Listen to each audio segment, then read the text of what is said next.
Welcome to Meet the Author, where you can join in on insightful conversations with best-selling and award-winning indie published authors.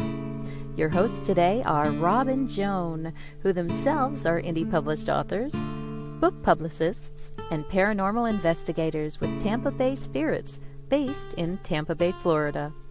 Thanks for dropping by. And now, on with the show. Hi there, I'm Rob.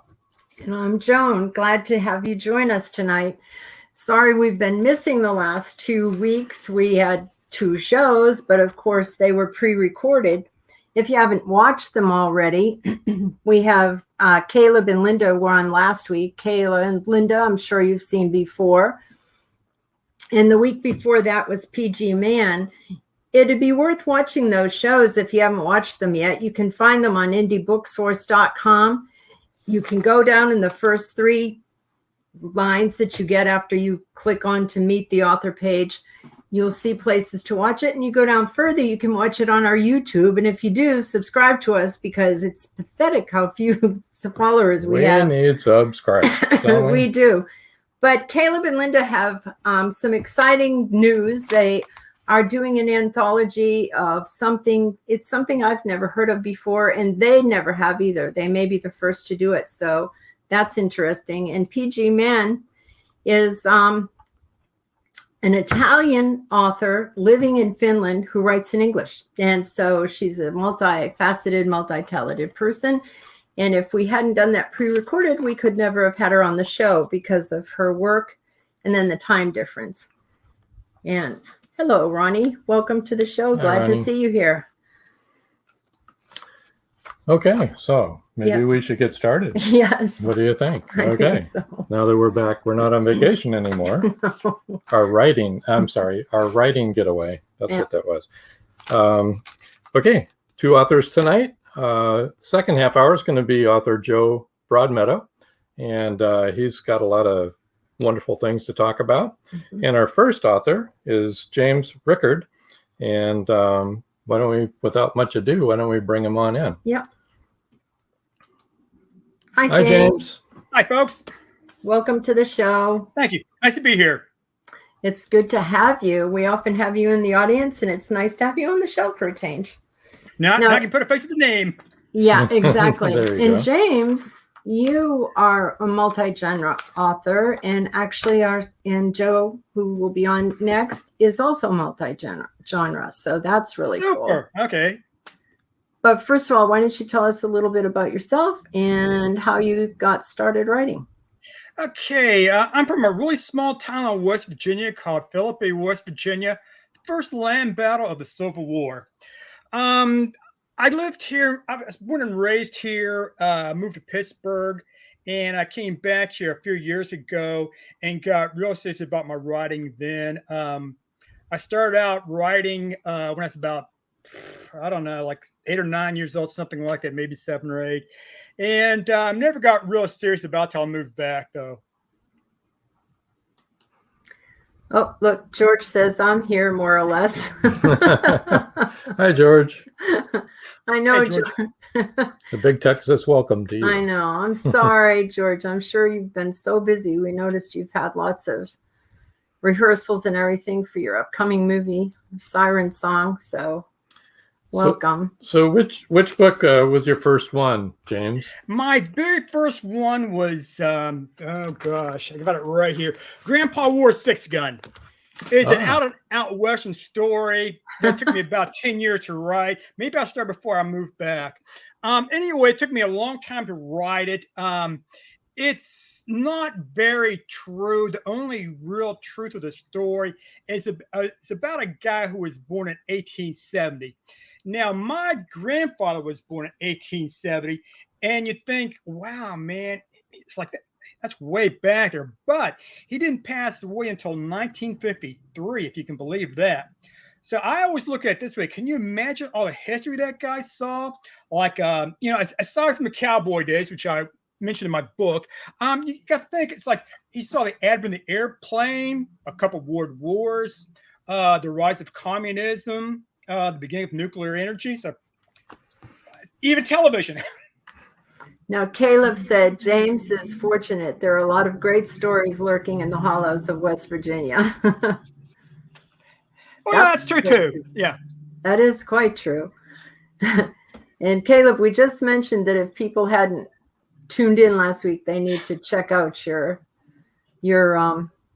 interview last week because you had some exciting news for us. Marjorie says, you're live, I'm live, it's all good. Glad to be here with the three of you. I know, Marjorie. After 2 weeks of us being pre-recorded, we have missed all of you. I've got to tell you that because we like all the comments and that you make always. So let's bring up some of your more recent books. Okay. Left-Handed Gringo. Yes, and another Western.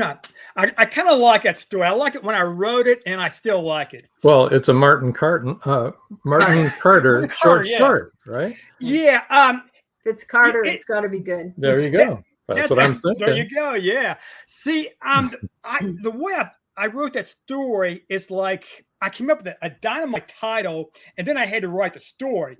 And so then I thought, well, let's see, it's having, again, a Pancho Villa, kind of a revenge tale. He goes to Mexico. He's got to shoot left-handed instead of right-handed.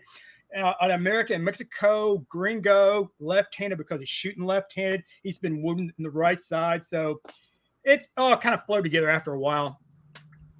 Here's one of my favorite ones. It's the Old West, the New West, and the Weird West, 12 Stories of the West.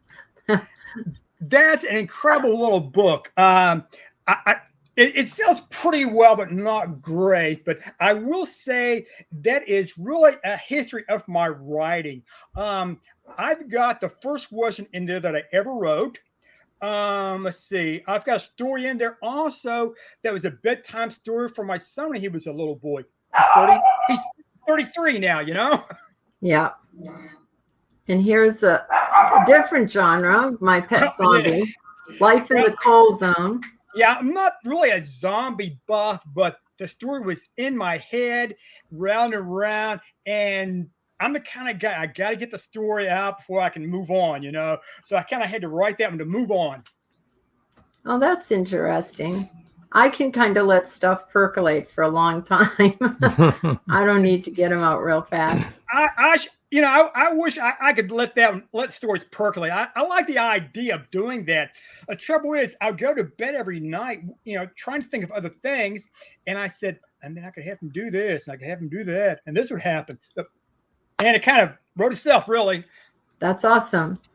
That's great. And then we have Once Upon a Time with Grandpa. Oh, okay. That's kind of a sequel to my earlier work, Grandpa Wore a Six Gun. Same character, but it's a lot of time has passed, and so I didn't want to keep writing about the Old West all the time.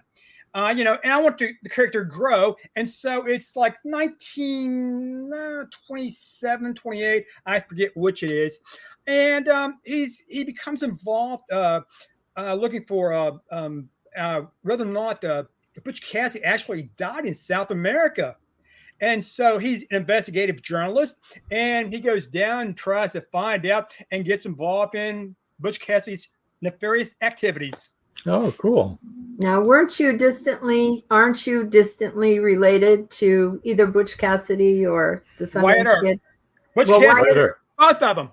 Yeah. Yes, I have a cousin who is really into genealogy, and she traced it back for me and found out we're related. Sort of. Very distantly, but we're related. There you go. And it sounds really good when you write your bio. Yeah, it does. It does, right? Everybody I'm distantly related to is from the old country back in Ireland. Too far back, okay. Not too many generations have lived here so far. Treasure of the Ant People. Oh, okay. That's kind of a fantasy science fiction story. The second story I wrote, and it picks up the story again of Charlie Hobbs. And it's happening way after the West, and so it's around 1920, something like that. Kind of vague. I don't say exactly when, but he gets tied up with his next door neighbor. His next door neighbor is Joby, and they say, "Hey, wait a minute," and Joby is like a big dreamer, and he said, I read this thing in National Geographic about Pancho Villa left a lot of gold in Texas. So, or not Texas, I'm sorry, a lot of gold in Mexico. So let's go see if we can find some treasure. And they go down and the madness ensues. That's really cool. It's interesting that you have Charlie involved with a sci-fi type story. The thing of it is, it didn't start out that way, but it kind of moved that way, and it kind of it all fits together. It kind of fits. I mean, you can't, I just sound like an old guy, but it's like I Too late. I didn't want to write a story about somebody 20 years old fighting the bad guys that always win and things like that, So let's figure. It's like, well, the guy was born 1870. If it's in the 20s, he's got to be in his 50s. So what are we going to do? So he can't be fighting bad guys. So they encounter some things like aliens, the last one that we talked about, the underground dwellers, and Joby helps him out a whole lot too. There you go. So let's go on to our first book giveaway. We'll go ahead and get that going here. Okay. The first 2 people to email jamesrickardwrites@gmail.com will win an ebook of choice. Of any of your books. Any of your books. Of any of them. So whatever floats your boat, you can order it. Okay, that's cool. Also, let's get some of your information out there. You can find James at Facebook, james.rickard.5832. That's JAMES.RICKARD.5832. And how they put the 5832 on there, I don't know. It means something. Yeah, it means something to somebody. Somebody, yeah.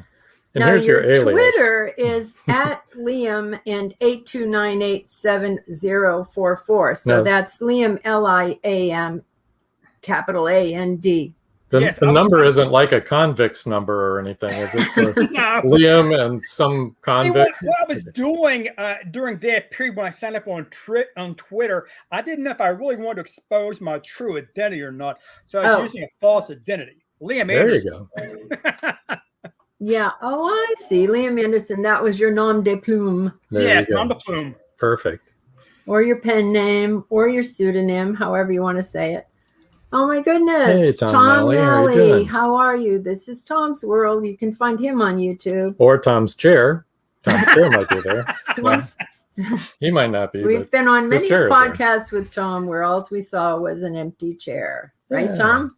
Well, I tell you what, I got to check that out because anybody that calls it, this is Tom's World or whatever. What was it again? You put that back up? Sure. This is Tom's World. Okay. Yeah, I got to check that out. Okay. Yeah, he's got some pretty good videos. He does. Really good videos. Yeah. He does some really great stuff at parks. Oh, look at who's here. Joe Conjal. Hi. Hey, Joe. And Hames. No, that's James, I'm sure. I think he means James. Yes. Oh, boy. Hey, we missed all of you guys. There you go. Yeah.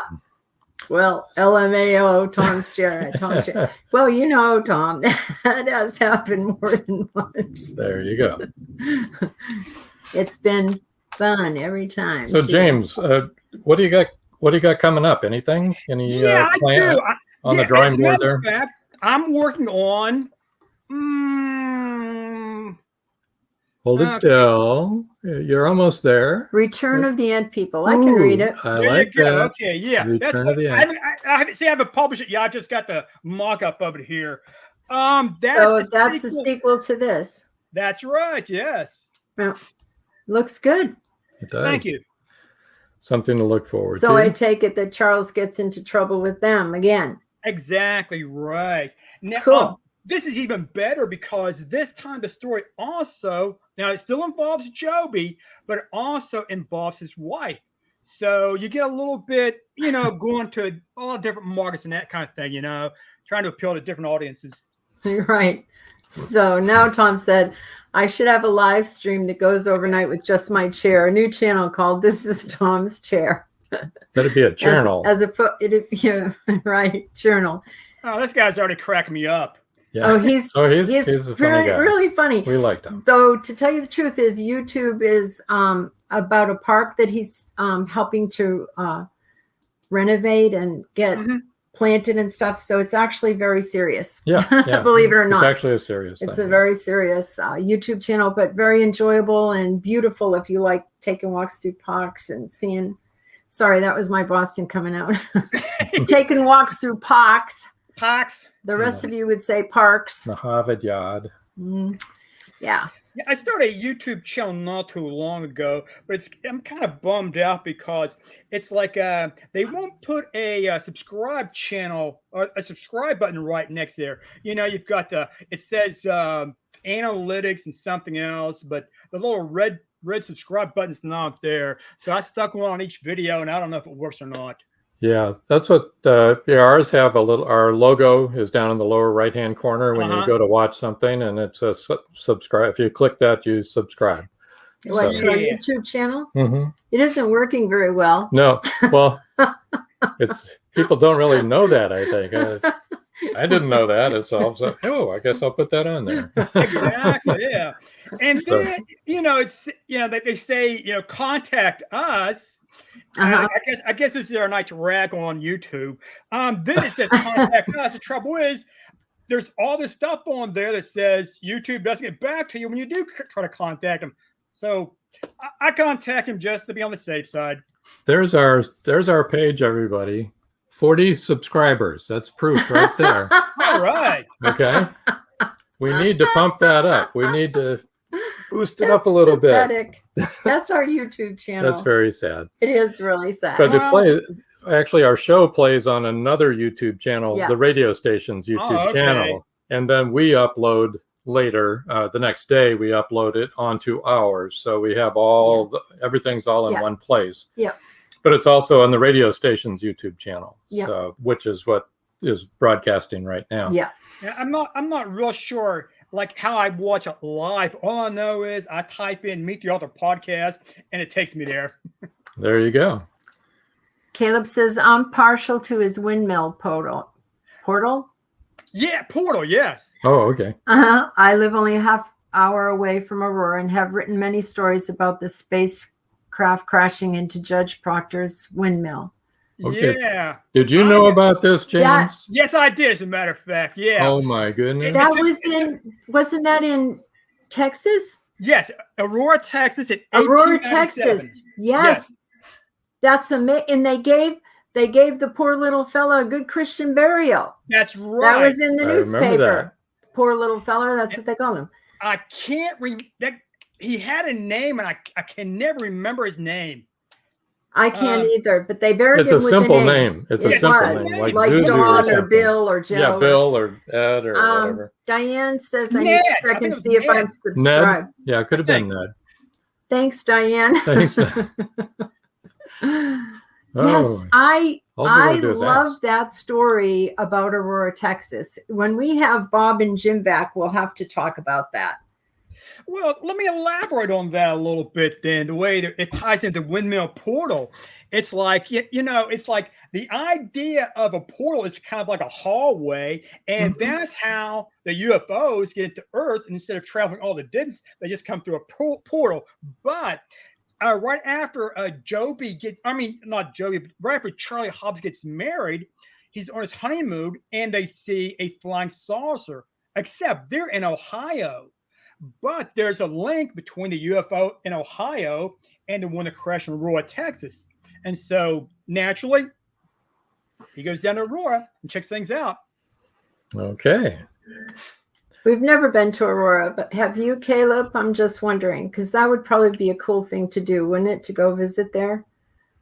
I know there isn't much left to see, but I still would like to see where it happened. So, James, have you seen any UFOs? As a matter, Rob, we can talk to what's out on this. Yes, I have. Yes. And also, it's like I'm not trying to pat myself on the back, but I also know enough about UFOs to know that just because you see a bright light in the sky or a weird cloud pattern, it's not a UFO. That's true. Right.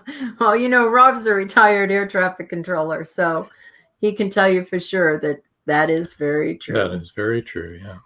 A lot of misidentification. Well, and especially now, I mean, they have all the drones that they're all computerized to do big shows. I mean, there's like hundreds of them that do these fabulous shows all over the place. So anybody can do that if you have the money and the technology, you know. Well, I don't get it. I don't get excited at all anymore about anyone who says that they've seen a UFO at night. It's like if you see something in the daytime, that gets my attention. But at night, not so much. Okay. Caleb said he's been there many times. The windmill is gone. I knew that. And the cemetery is there. I knew that. And someone has stolen the little guy's headstone.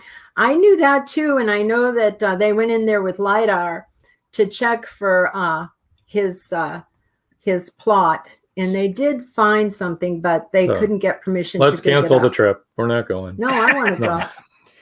Wasn't there a feature a few months ago on Ancient Aliens about that, or some program? I forget.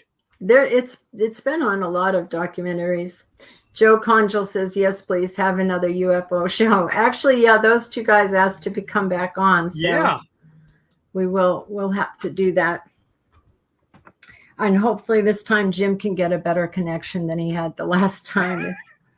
That was hard. Believe you me, you will have at least one viewer that night. I guarantee it. Well, two, because Joe wants to watch too. Okay, yeah, two. That might be it, though. You never know. Yeah. Unless there's some aliens watching. So your latest book that you're writing on, back to what your books, which is what we're here for, is actually a sci-fi one about the ant people, right? Right, yeah. Yeah, I always have that problem delineating between fantasy and sci-fi. I prefer to call it science fiction. Some people say it's more fantasy. I don't know. It's just out there. Yeah, and it's important to I think, be able to promote your book as clearly as you can for genres so that people will know if it's something they'd be interested in, which also... For all of you that are going to be listening to this podcast, if you read a book, please write a review. If you like a book, write a review. It helps all of the authors a lot. And if you have constructive criticism, that's always welcome too. But I was going to say, everyone wants constructive criticism so we can improve. Right? The thing is, it's like, you know, if you're shy, you don't really have to say a whole lot. All you got to do is say, I like this book, and rate it 4 or 5 stars and go on about your day then. It's good too to point out why you like the book, because when I'm reading reviews, I want to see, okay, is this something I'm going to be interested in? And that's how I pick whether I'm going to read that book or not. I mean, we all have our favorite authors and we're going to read those books, all of them, but right. You know what I mean? So Annie says, good episode. Hey, Annie, thanks. How you doing, Annie? So when does the Return of the Ant People, what are you targeting the release on that one? I am targeting that for November, early part of November. I want to have it out before Thanksgiving, because when you get into that Christmas, Thanksgiving mess, Christmas, nobody's going to be buying a book. And they may buy a book for somebody else, but it's going to be a book that's already out. I mean, you know, nobody's going to have time to look at and see what's new and all that kind of thing. A lot of people, and I agree, Christmas time and the holidays is a terrible time to put out a book. You would think, you know, when you first think about it, you think that's probably a great time, because then people want to buy it for, you know, but they're not as excited about your new book as you are. Right. You know, February it starts picking up. Yeah. Now, with the Windmill Portal, it's like I finished that up like, I don't know, last November. It was right around Thanksgiving, but I said, no, I don't think so. I held it back till the first of the year. Right. February is usually when it picks up again. George says he was married to an alien named Deborah for 6 months. Oh, wait, she was just his space case. Thank you, George. Thanks, George. You got to buy George books. Just keeps coming. I missed everybody. I know. I missed all of you guys. My goodness. So many authors in our audience tonight, too. Missed Wow. all of you guys and all of your comments. Okay, so we know where to reach James, Mhm. and we've seen his book giveaway there. Hopefully everybody is entered. Yep. I put up his Facebook, Mhm. james.rickard.5832. And then his Twitter is different. It's at liamand82987044. And his email is jamesrickardwrites@gmail.com. And that's where you can go to get one of his books, book of your choice. And generally on Wednesday nights, you can find him in the audience here on the show. Yeah, exactly. If you have any more questions for him, if anything comes up. I know. Which is awesome. So, It is. So I think we probably ought to break for our commercial Okay. and get that taken care of here. When we come back, we have another comment here before that. George? Let's see what George has to say. Just finished the sequel to Siren Song, and it's named Siren Song 2. Well, good. Very George, good. we need a copy of that. Yeah. We need to buy that. Is it? I've been waiting to read it after I finished reading Siren Song, so. You can let us know when it's published, Mhm. ready to go. Yep. Okay. Thanks, George. And let's go here. All righty. And if you guys will just bear with us here for a few minutes, we will hear from our sponsors. Rob's forgotten how to produce the show. Here we go. Hey, look at us. We've got a new store. Yeah, we do. It's pretty exciting. What can you find there? We have a number of designs available on t-shirts, hoodies, coffee mugs, laptop and phone cases, pillows, and new designs are coming in all the time. Sounds like a great place to shop for authors and readers. Yeah, and it's easy to find. It's simple. Just visit indiebooksource.com, click on the store tab, and you're there. The Bipolar DM Show, a show about Dungeons & Dragons, indie writing, and living with a mental illness. Watch us live on Saturdays at 7 p.m. Eastern Standard Time on WLFE-DB.com, where we interview guest speakers, authors, and subject matter experts in the areas of mental health, living well, and role-playing games. We're proud supporters of Safe Space. For more information, be sure to visit WLFE-DB.com. Watch us live on Strim TV, Variety Unlimited channel. Also, visit our Facebook page at Bipolar DM and see us on twitch.tv/TheBipolarDM. Our webpage is www.thebipolardm.com. There you'll find more information. At Indie Book Source, you can shop by genre or by author, and you will be buying direct from the author's main purchase link. We offer hundreds of titles in formats that include ebooks, paperback, hardbound, and audiobook. Support an indie author. Visit indiebooksource.com today. WLFE Digital Broadcast Network presents Variety Unlimited Television. Watch shows like Meet the Author Podcast, The Bipolar DM, Just Cindy, Card Pulls and Coffee, Unfiltered Talk with Bryce, and more. That's right, our shows are your shows on WLFE Digital Broadcast Network. And now, back to the show.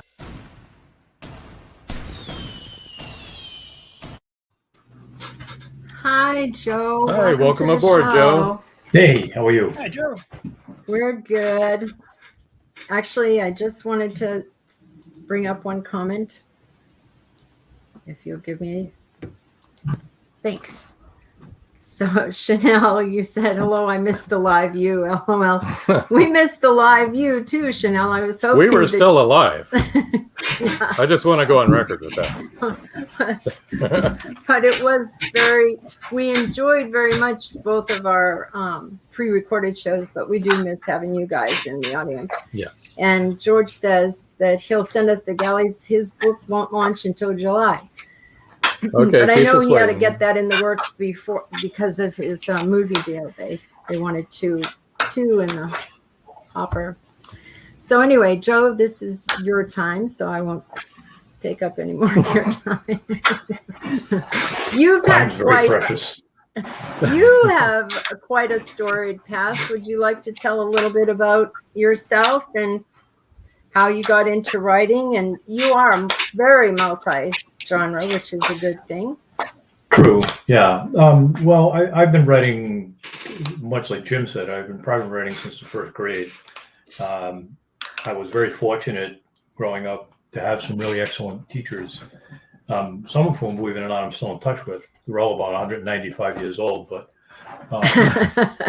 and one of them I know is listening right now, so I hope he caught that. Anyway, so I was very fortunate that writing has always played a big, important part of what I did.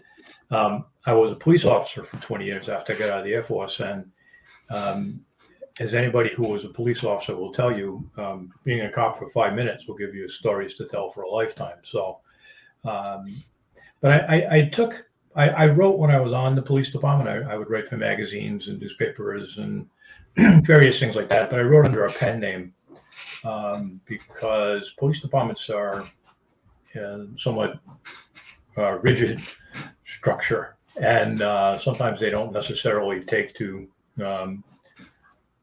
different politics, I guess is a good way to put it. So once I retired, I was free to let everybody know that, oh my God, he was a closet liberal. In the police department, that would have been better in the closet. I mean, I think they had a bit of an idea, but anyway. So I started taking it seriously once I retired, and as would have it, I worked for Southwest Airlines for a short period of time. And make a long story short, I mentioned to a few people in this training group I was in that I was writing a novel. And so when the class was all over, everybody was handing me their email addresses saying, well, I want the book when it comes out. So now I actually had to write the book because I was only telling them. And that's how the first book I wrote, called Collision Course, came out. And it was based on my experiences on the police department. It's a fiction, it's a novel, it's not a true story. But as luck would have it, it involved the shooting, that's the book there, a shooting by a white police officer of a black man who, there was the rest of the story, so to speak. And there was no right or wrong. It was all gray. So that got me started in writing, and then came Silent Justice, which was also based on some experiences. I spent a lot of time in court as a police officer. I seemed to spend half my life in court because I worked for, while I worked with the East Providence Police Department, I was assigned to the FBI and to the what's called the Organized Crime Drug Enforcement Task Force. So we worked statewide and federal cases. So I got a lot of experience in courts, federal court in particular. And Silent Justice sort of brings into the people into the courtroom, which is I always tell people, if you want some really interesting entertainment, go to see a trial. Actually, if you go to arraignment day when they're arraigning everybody who violated the conditions of their parole, that could be pretty funny too, with some of the explanations. Like, I didn't realize I was robbing that grocery store when I had that right in my hand. But that's how Silent Justice came apart. And then what happened was, my wife said, she knows I have a vivid imagination because she's been living with me for 40 years. She said, why don't you write a kid's book or a young adult book? And that's where Saving the Last Dragon came into play. And Saving the Last Dragon has been something that I've always wanted to write something entirely different. When I left the police department, I said, I'm not going to be like a lot of cops who they leave the police department and they go work for security for some company, or they go, I wanted to do something entirely different. I went to work for a software company. So writing Saving the Last Dragon was to take me down an entirely different road. And writing fiction, when I was writing the police books, they were fiction, but, I was reliving some of the things that I had experienced. When you're writing a book like Saving the Last Dragon, which is about a wheelchair-bound high school student who finds himself involved in the world of magic and dragons, everything is imaginary. Everything is made up, and you can kind of let your imagination run wild. It was a lot of fun. I had always envisioned the book as a trilogy, and so that book was actually finished back in 2014. But what happened was my book started to gain some popularity here, and I was contacted by an attorney who had had some contact, some interaction with when I was on the police department. He asked me if I would be interested in, hello, Michael, asked me if I was, my father was also a police officer too. But anyway, when he asked me if I'd be interested in writing a project, and he didn't tell me what it was about, but I said, sure, I'll come down and talk to him. What happened, his wife had read 2 of my novels, and they were looking for someone to work on a project, and I went down there, and the book that came from it is this one here. It's called Choices. You get the camera angle right here. There it is. Yeah, you got it right. Perfect. And it's about a guy by the name of Jerry Tillinghast, who was a notorious enforcer for the patriarchal mob family here in Rhode Island. My father actually had arrested him, so we kept it all in the family. My father arrested him. I wrote his book. So I met Jerry. He'd been out of prison about 3 years. He spent 33 years in prison for a murder. But the interesting thing about his story, when I talked with him, I said that I would be interested in writing the book, but I'm not going to write it. I'm not going to put anything in the book that I can't back up and that I can't substantiate. And Jerry agreed. We really had no choice, because it's either that or I wasn't going to write it. But in writing the story, I found out some things. There's no matter how bad a person is, there's always more to their story. I mean, there are sociopaths in the world who are just plain evil, have no empathy for people, but they're very rare. Most people are just people who made bad choices, and that's why we came up with the title of the book, was Choices. Jerry lives, he spent 33 years in prison. He's got 5 kids, almost the entire life of all his children. He was in prison. But Jerry was also a Marine in Vietnam, and he got involved in an incident in Vietnam where he was charged with the rape of a Vietnamese woman. And what really decided the story for me to write the story about him was I was able to track down the original Marine JAG officer who represented him in Vietnam. This guy was a retired presiding justice of the California Supreme Court, and he remembered the case. Now that just fascinated me, because you've got a guy who's got a 50-year legal career, probably dealt with thousands of cases, and he remembered the details of a court-martial of a Marine in Vietnam. And he told me he had seen 3 miscarriages of justice in his career as an attorney, as a jurist. Clear miscarriages of justice. And this case was one of them. Jerry, you should never have been convicted. But he came back. He was convicted. He got a longer. He didn't actually commit the rape. He was accused of threatening the woman and untying her. But 2 of the Marines that actually committed the rape received 6-month jail sentences, and they were reduced in pay and went back into the Marine Corps.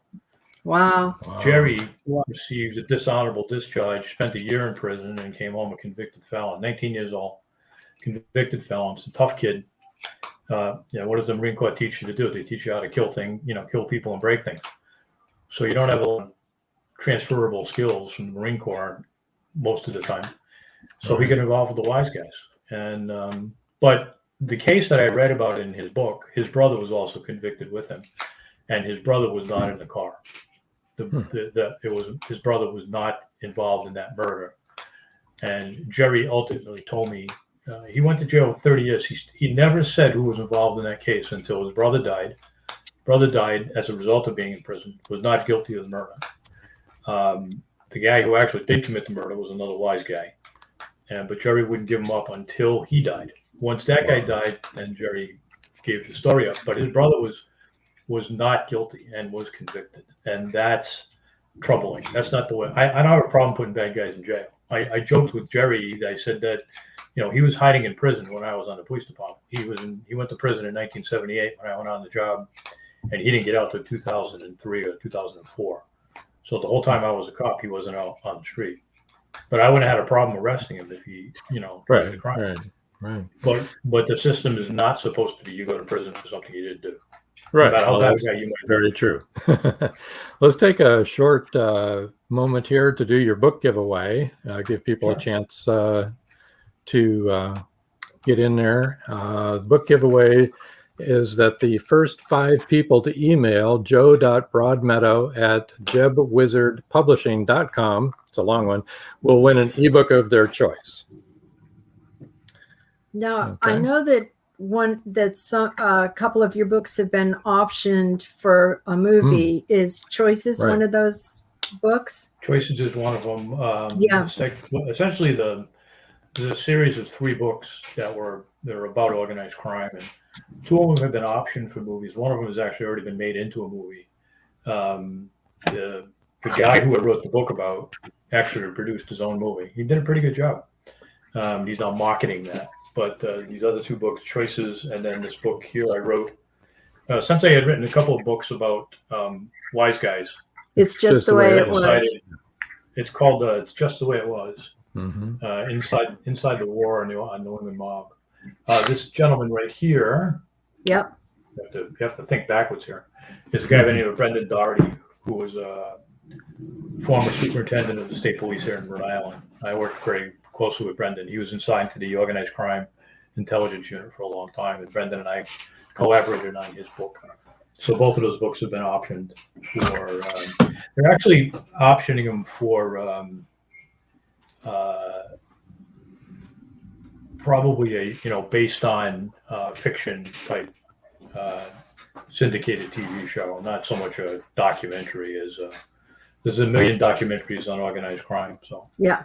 They're going to do it a little different, but kind of the backgrounds of how, if what happened to Jerry in Vietnam hadn't happened. Jerry's a very bright guy, very articulate, very funny, and except for a couple of murders, he's a pretty good guy. So yeah, what's a couple of murders? I'll tell you a funny story. My daughter is an attorney; she's not naive at all, and she came to a book signing with me, and Jerry, of course, is there. And so she was helping with, selling books and stuff. But so she got to talk to Jerry, and Jerry, took a liking to her. And he's a very funny guy. You have to remind yourself that he had a dark, sinister past.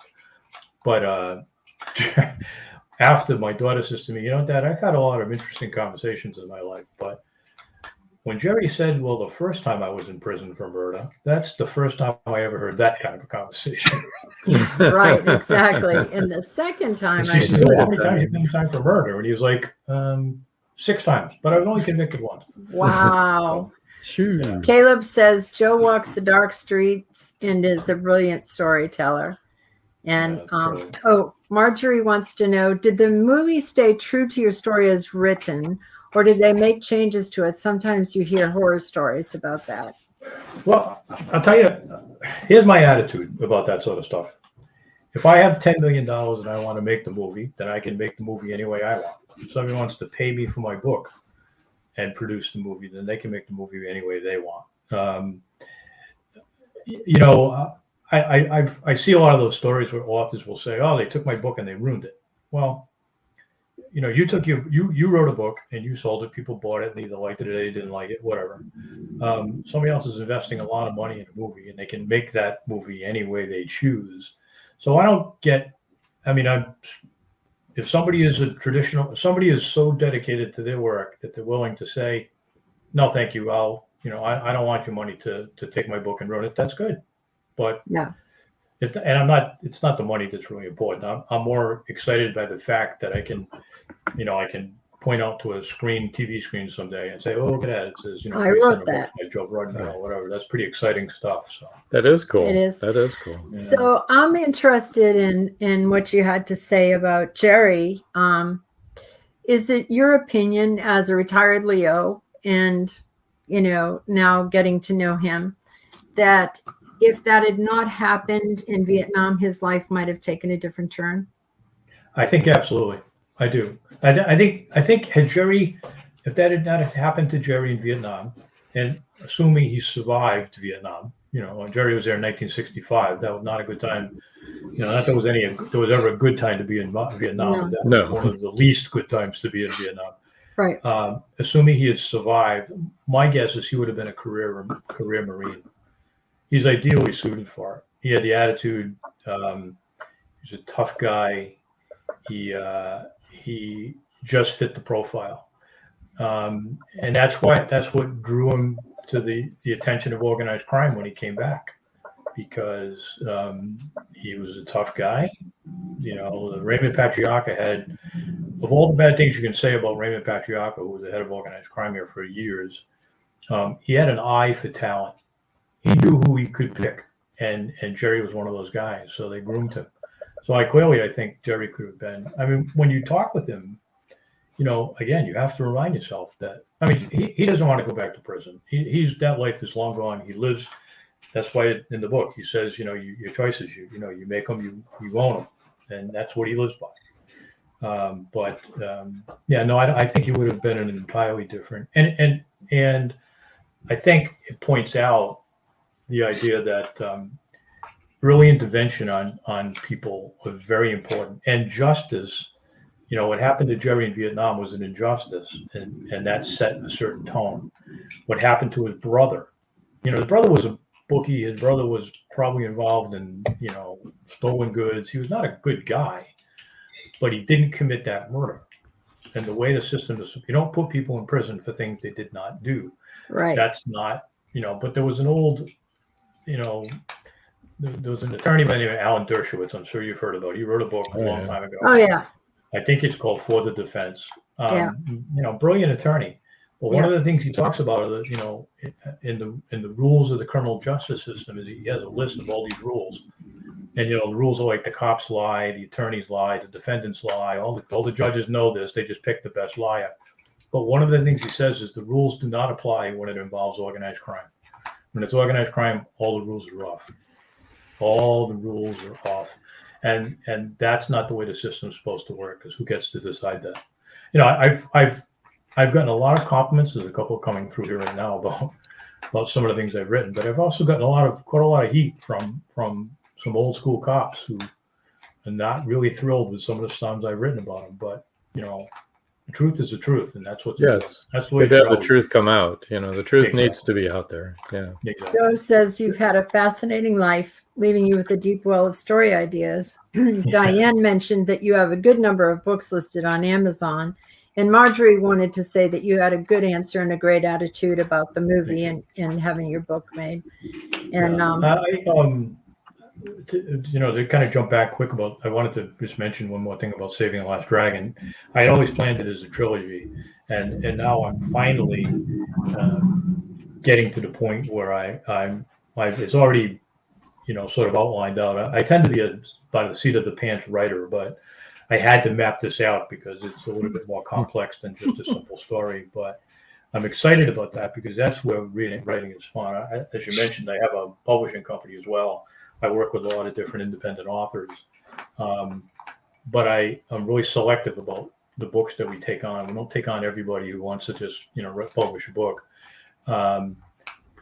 And I've been spending a lot of time building that business up. So I've been devoting a lot of time to editing and working with I have some freelance editors that I use and things like that. So I'm now at the point where I can kind of get back to focusing on, the fun stuff, which is really writing. Writing. And I have a grandson now, so I'm writing stories.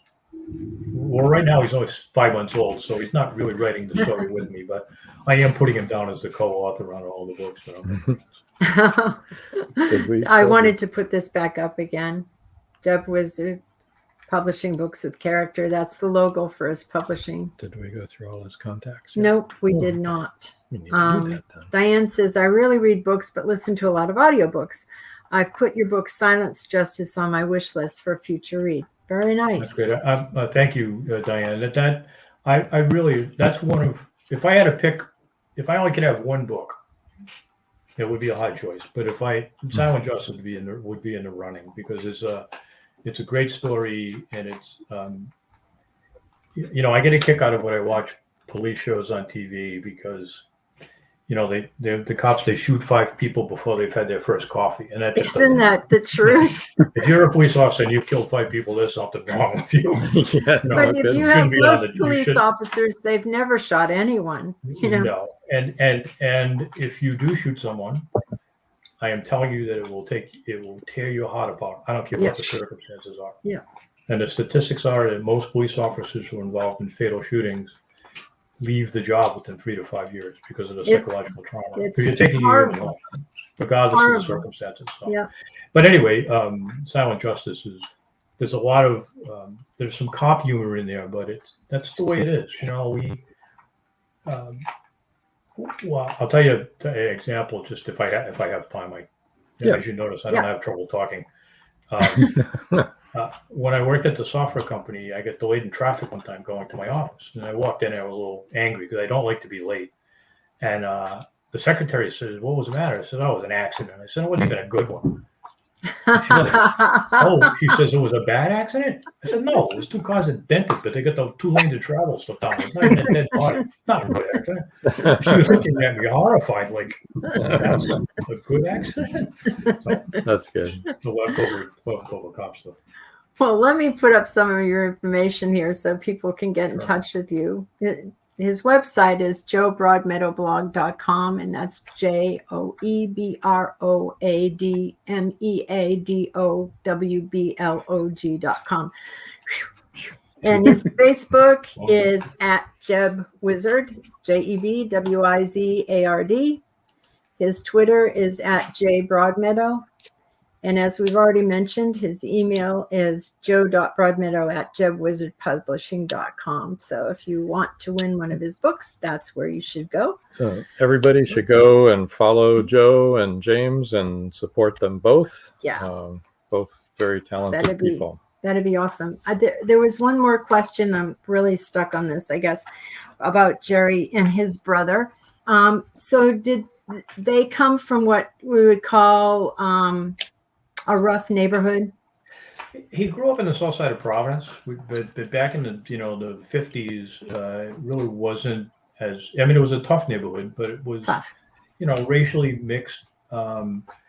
Jerry had none of his family were involved in any organized crime, and he's Irish, English and Irish. He's got no Italian ancestry that you would normally associate with some connection to the hill. So he grew up in a tough neighborhood, and he was involved in some stupid kid things, but nothing to indicate. There was no indication when he was in high school that there was a kid that was going to someday be in the FBI's most wanted list.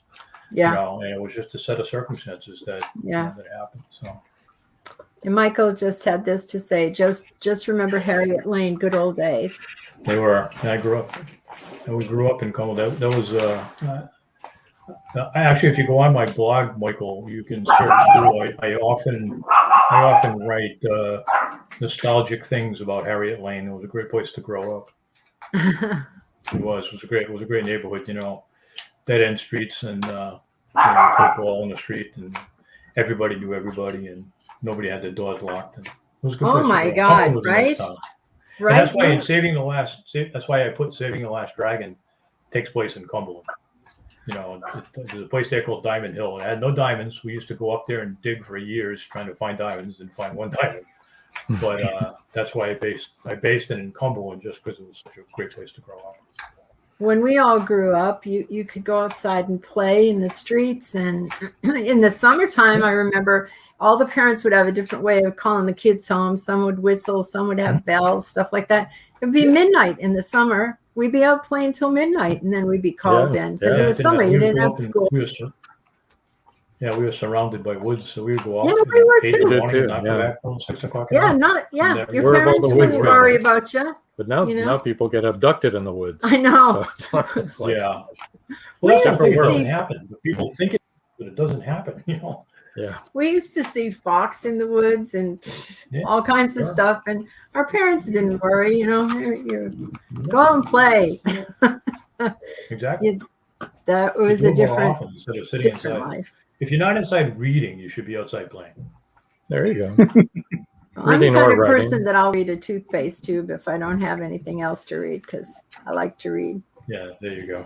So let's open the show up now between Joe and James. If you guys have any questions for each other or comments for each other and the audience, Do you have any questions? anybody in the for anyone? audience have any last minute questions here as we Oh, kind of wind down? Joe, I tell you what, man, I think I could talk to you for another hour, but we'll try and Yeah. wrap this up. Anyway, what you said about being in a trial, it was awesome because I don't know if you say it was awesome, but when I lived in Pittsburgh, I had to do a murder trial that was gang related, and that was awfully interesting.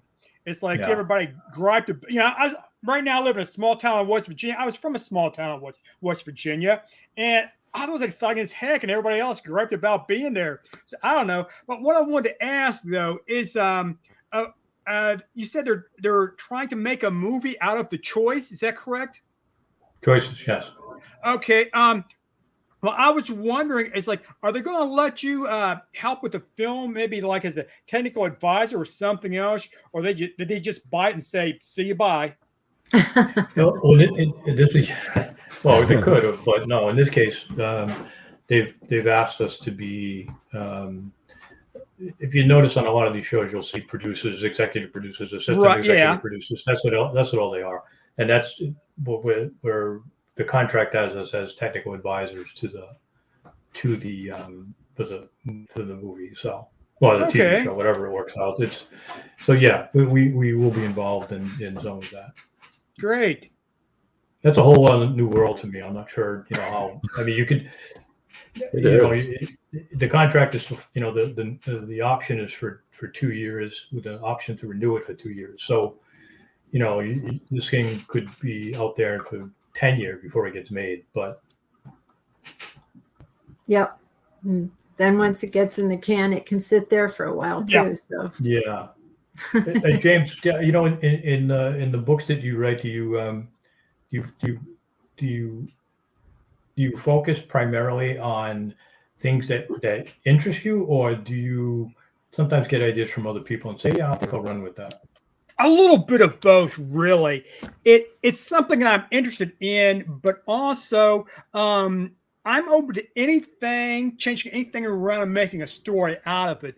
It's like when I write stories, they're usually about based in truth, except for my very first one, Grandpa wore a 6-gun, but the rest of them, there's a nugget of truth in there.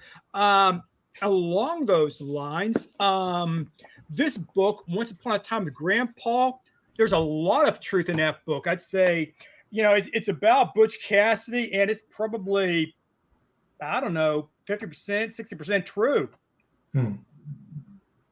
I was like hearing how authors go about getting their ideas. For me, I have to write. I have to live to be about 150 to do all the books I want to do.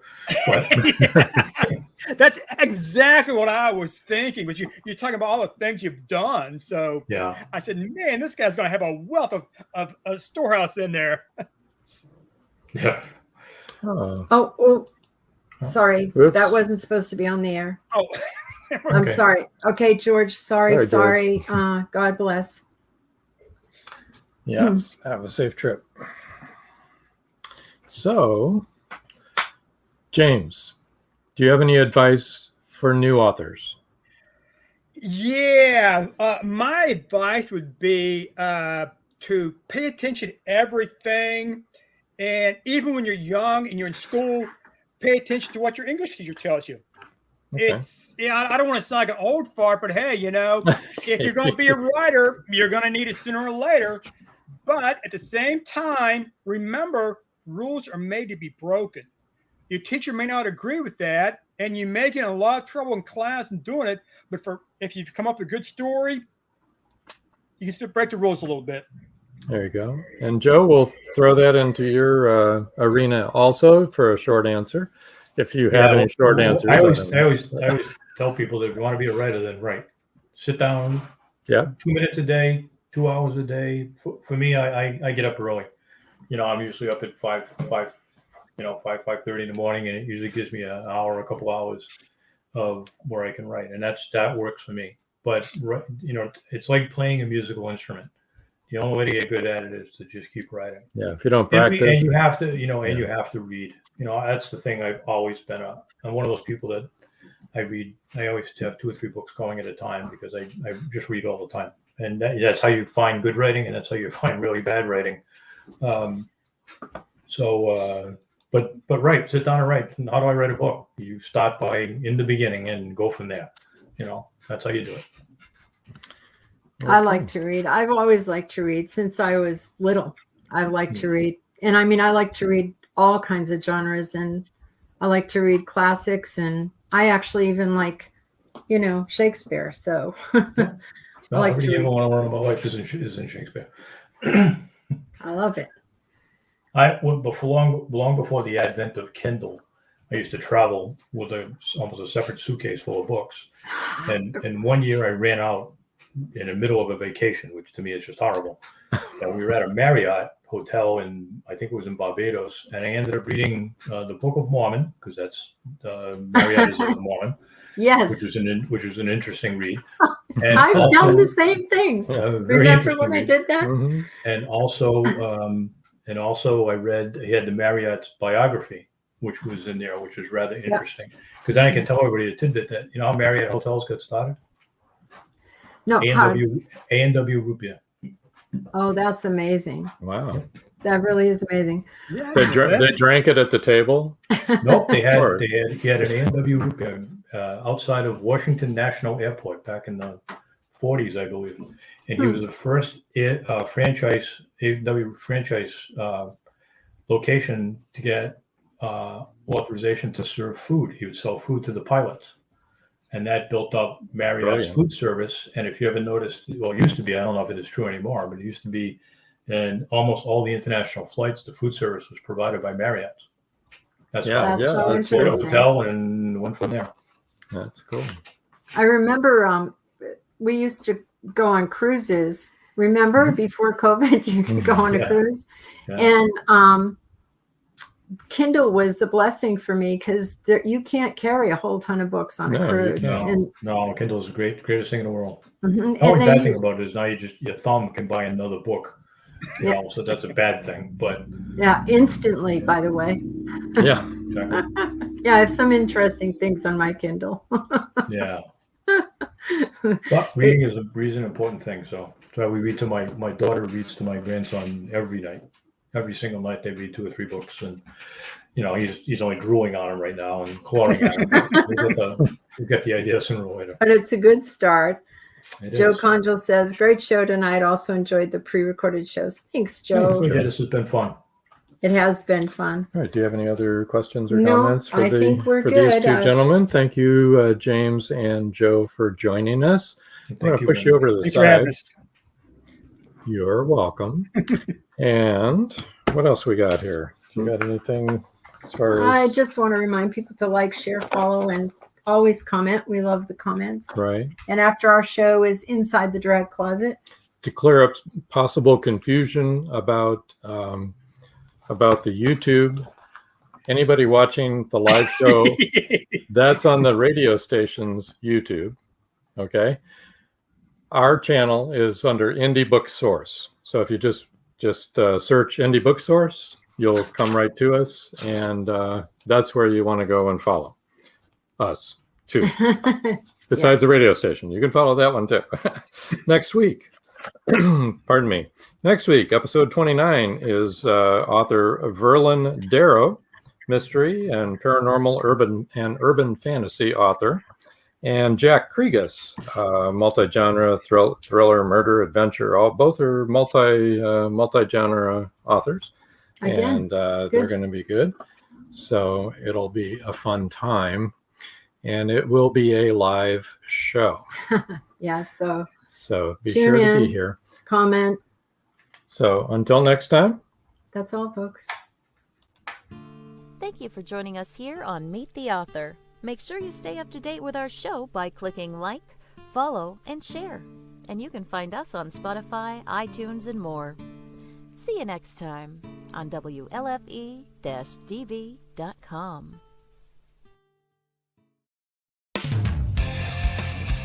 You've been listening to WLFE-DB.com, where our shows are your shows.